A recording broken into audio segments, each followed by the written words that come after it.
नमस्कार, मैं स्वागत करती हूं आपका खबर इंडिया न्यूज में।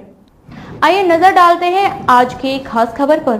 5 दशक में चौथी बार करीब आया भाजपा रालोद का कुनबा। 77 में साथ थे चरण सिंह और वाजपेयी। भाजपा और रालोद के बीच गठबंधन का नाता करीब 5 दशक पुराना है। साल 1977 में जनसंघ के नेता पूर्व प्रधानमंत्री अटल बिहारी वाजपेयी जनता पार्टी का हिस्सा बने थे। यूपी में भाजपा और रालोद ने साल 2002 का विधानसभा और 2009 का लोकसभा चुनाव साथ मिलकर लड़ा। चौथी बार दोनों दल फिर करीब आए हैं। इमरजेंसी के बाद किसान मसीहा चौधरी चरण सिंह के नेतृत्व में जनता पार्टी का गठन किया गया। तब जनसंघ भी जनता पार्टी का हिस्सा बना था और भारतीय किसान दल के सिंबल पर दिवंगत प्रधानमंत्री अटल बिहारी वाजपेयी चुनाव जीते थे। लेकिन इसके बाद दोनों दलों की राह जुदा हो गई। जनसंघ से भाजपा बनी और भारतीय किसान दल से रालोद का गठन हुआ। साल 2002 में भाजपा रालोद का यूपी विधानसभा के चुनाव में गठबंधन हुआ। रालोद ने अपने हिस्से में आई सभी 14 सीटों पर जीत दर्ज की, लेकिन चुनाव के बाद दोनों दलों की राह फिर अलग हो गई। लेकिन 2009 के लोकसभा चुनाव में फिर गठबंधन हुआ। भाजपा ने रालोद को 7 सीटें दी थीं, जिनमें 5 पर रालोद ने जीत दर्ज की। केंद्र में कांग्रेस की सरकार बनी और करीब 2.5 साल बाद रालोद भी सरकार का हिस्सा बन गया। चौधरी अजीत सिंह को केंद्रीय उड्डयन मंत्री बनाया गया था।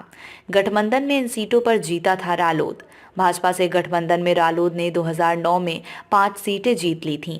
बागपत से अजित सिंह, बिजनौर से संजय चौहान, मथुरा से जयंत सिंह, हाथरस सुरक्षित सीट से सारिका बघेल, अमरोहा से देवेंद्र नागपाल सांसद चुने गए थे, जबकि नगीना से मुंशी रामपाल और मुजफ्फरनगर से अनुराधा चौधरी चुनाव हार गई थीं।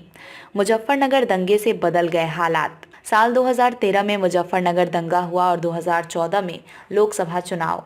प्रधानमंत्री नरेंद्र मोदी के नेतृत्व में भाजपा नई ताकत बनकर उभरी।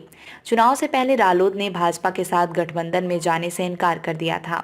असल में दंगे के बाद दिवंगत अजीत सिंह ने कांग्रेस सरकार से केंद्र में जाटों को आरक्षण दिलाने का दांव चला था। आरक्षण मिला और उन्होंने कांग्रेस के साथ रहकर ही चुनाव लड़ा।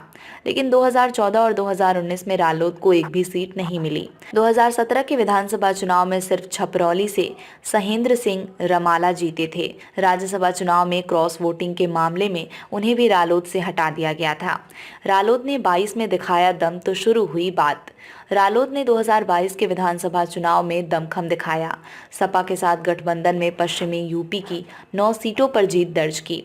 इनमें मुजफ्फरनगर जिले में मिली सियासी कामयाबी को बेहद अहम माना गया। सदर सीट को छोड़कर 4 सीटों पर वर्तमान में रालोद के विधायक हैं और 1 सीट पर सपा से पंकज मलिक चुनाव जीते थे। इससे रालोद अध्यक्ष जयंत सिंह का सियासी कद बढ़ा। हालांकि 2022 में भी उनके रालोद में जाने की चर्चा तेज हुई थी। खबरों में अब तक के लिए बस इतना ही।